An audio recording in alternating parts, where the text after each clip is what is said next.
Tak buat Bismillahirrahmanirrahim. Okay. Assalamualaikum Puan.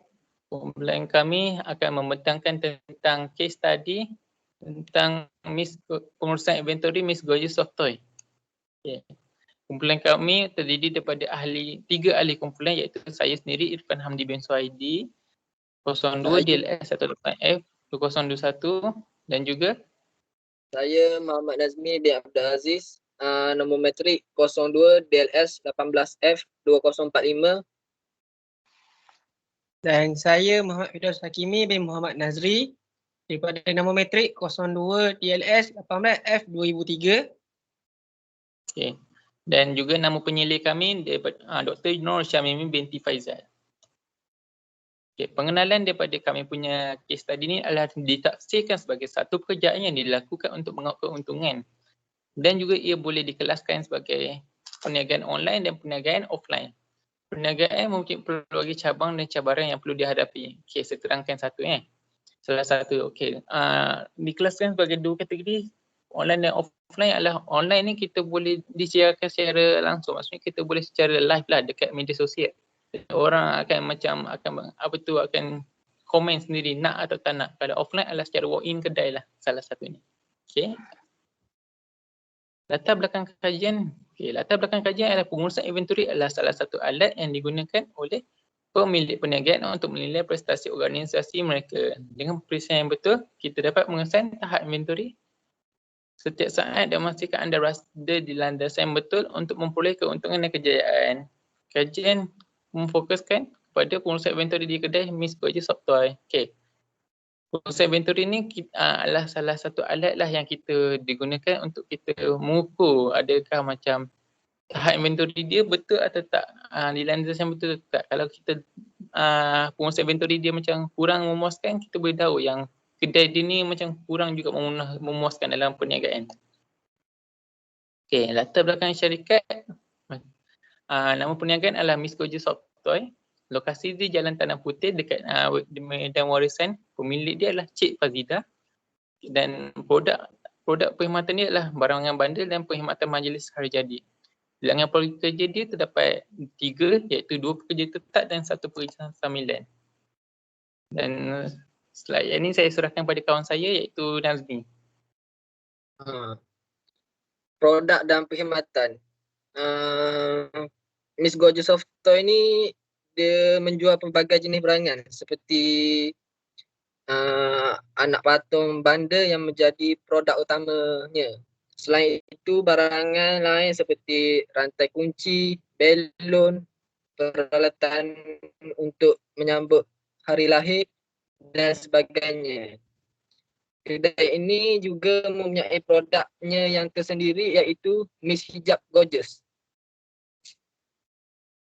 Next.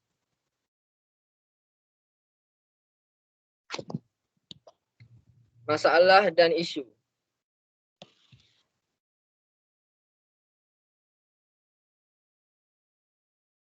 Hasil dapatan temu bual dan pemerhatian yang telah dijalankan pada 21 hari bulan 3 2021 di kedai Miss Gorgeous of Toy bersama pemilik Cik Fazidah binti Faisal mendapati terdapat beberapa isu berkaitan pengurusan inventory, iaitu yang pertama, masalah susunan inventory stok. Kelemahan susunan oleh pihak pengurusan yang menyebabkan suasana tempat kerja terdedah kepada bahaya. Oleh yang demikian adalah disyorkan pihak Miss Gorgeous of Toy untuk mengkaji semula susunan peralatan berkenaan dengan memastikan kedudukan dan ruang meletakkan barang keperluan pekerja dan ia tidak menjadi ancaman kepada pekerja ketika menguruskan dan melakukan kerja-kerja mereka. Penyusunan susun atur tempat kerja yang kemas memainkan peranan yang amat penting kepada pekerja dengan membolehkan mereka untuk memudahkan melakukan tugasan pengalihan di samping ia mengurangkan risiko kemalangan kepada pekerja. Masalah yang kedua, masalah susun atur barang. Selain daripada susun atur stok oleh pihak pengurusan yang bermasalah, susun atur barangan yang disediakan bagi kegunaan seharian mereka juga kurang memuaskan dan tidak begitu sistematik. Hal ini dikatakan demikian kerana barang-barang yang dijual seperti soft toy, tudung, belon dan beberapa perkara yang lain lagi mempunyai saiz dan bentuk yang berbeza. Oleh itu, pihak pengurusan perlu mempunyai alternatif untuk menyusun kesemua barangan tersebut mengikut saiz dan bahan. Susun atur yang kemas dapat memudahkan para pekerja mengetahui bilangan stok yang ada di bahagian hadapan serta keadaan barangan tersebut adalah dalam keadaan yang baik untuk dijualkan kepada pelanggan yang memilih barangan tersebut. Masalah dan isu yang ketiga ialah masalah pengurusan pekerja. Masalah yang terakhir yang dapat dikenalpasti oleh kumpulan kami ialah bilangan pekerja yang tidak mencukupi pada masa tempahan yang banyak di kedai tersebut. Pihak pengurusan sepatutnya mempunyai bilangan pekerja yang mencukupi bagi mengelakkan masalah semasa tempahan yang banyak berlaku. Perkara ini disebabkan oleh bilangan pekerja yang mencukupi dapat mempengaruhi emosi pekerja yang lain. Hal ini dikatakan demikian kerana sekiranya bilangan pekerja tidak mencukupi pada waktu tempahan yang diterima agak banyak, akan menyebabkan gangguan emosi terhadap pekerja yang lain. Perkara ini berlaku disebabkan oleh pekerja yang sedia ada merasa penat disebabkan terpaksa bekerja lebih masa bagi menyiapkan segala tempahan yang diterima bagi mendapatkan kepuasan daripada para pelanggan. Oleh itu, pihak pengurusan perlulah memastikan masalah ini dapat diatasi supaya lebih maju dan dapat mewujudkan suasana kerja yang lebih kondusif dan ceria.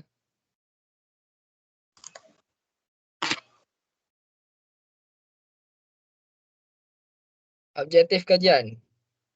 Objektif utama projek ini dijalankan adalah untuk mengenal pasti isu semasa yang dihadapi oleh Miss Gorgeous Soft Toy. Secara khusus, terdapat 3 objektif spesifik iaitu yang pertama, mengenal pasti kelemahan pengurusan inventory di kedai Miss Gorgeous Soft Toys. Yang kedua, mengenal pasti kaedah promosi yang digunakan oleh Miss Gorgeous Soft Toys.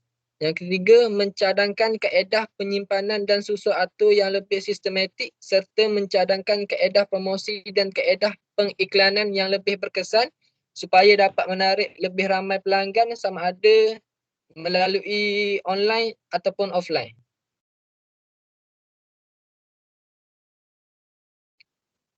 Justifikasi kajian. Kedai Miss Gorgeous Soft Toys menjadi pilihan untuk kajian ini kerana terdapat beberapa kelebihan yang dimiliki oleh kedai Miss Gorgeous Soft Toys itu sendiri. Antara kelebihan-kelebihannya ialah kurang persaingan kerana tidak banyak kedai di kawasan Kuantan yang melaksanakan perniagaan dan menawarkan perkhidmatan seperti yang ditawarkan oleh Miss Gorgeous Soft Toys. Selain itu, lokasi kedai Miss Gorgeous Soft Toy juga terletak di kawasan yang strategik. Orang ramai yang lalu lalang di jalan raya di kawasan Jalan Tanah Putih, Medan Warisan, Kuantan dapat melihat kedai Miss Gorgeous Soft Toy kerana kedai ini hanya terletak berhampiran dengan tepi jalan raya sahaja. Kedai ini terletak berhadapan dengan Giant, iaitu satu pasar raya yang dikenali hampir keseluruhan rakyat Malaysia dan sentiasa ramai pengunjung. Di sebelah kedai Miss Gorgeous Soft Toy pula, terdapat kedai makan barat iaitu Western Corner yang juga terkenal dalam kalangan peminat makanan. Seterusnya saya Firdaus sambung. Okey. Rasanya untuk 5.0, skop kajian. Kajian ini telah menumpukan pada pengurusan inventory yang digunakan oleh Miss Gorgeous Soft Toy yang mempunyai servis perkhidmatan syarikat tersebut. Okey, seterusnya analisis situasi mempunyai 3 kaedah iaitu 6.1 kaedah kajian, 6.11 membuat separa berstruktur, 6.1.2 lawatan ataupun pemerhatian. Seterusnya okey, 6.2 adalah SWOT, analisis SWOT. Okey, analisis SWOT digunakan dalam kajian ini untuk mencari kekuatan, kelemahan dan peluang ataupun ancaman yang digunakan oleh syarikat itu. Analisis SWOT adalah identifikasi pelbagai faktor secara sistematik untuk merumuskan strategi perniagaan. Frederick Frankuti 2004. Kaedah analisis SWOT ini diperkenalkan oleh Albert Humphrey di Stanford Research Institute pada tahun 1960. SWOT adalah merupakan singkatan daripada perkataan strength, kekuatan, weakness, kelemahan, opportunity, peluang dan threat, ancaman. Objektif pembentukan SWOT ini adalah bertujuan untuk menilai analisis dalam dan luaran yang dapat membantu pembentukan atau mengaruhi sesuatu kejayaan. Kekuatan dan kelemahan adalah merupakan analisis dalam halaman manakala opportunity dan threat, ancaman adalah jenis luaran. Sehubungan dengan itu, analisis SWOT dipilih sebagai kaedah untuk menganalisis data yang diperolehi daripada Microsoft untuk membantu syarikat dalam perkembangan di industri di Kuantan Pahang. Ini adalah senarai rujukan yang dicari. Dan ini yang terakhir adalah gacet yang kami buat selama ini. Okey. Maksudnya itulah slide kami yang terakhir dan terima kasih kerana mendengar pembincangan kami. Assalamualaikum.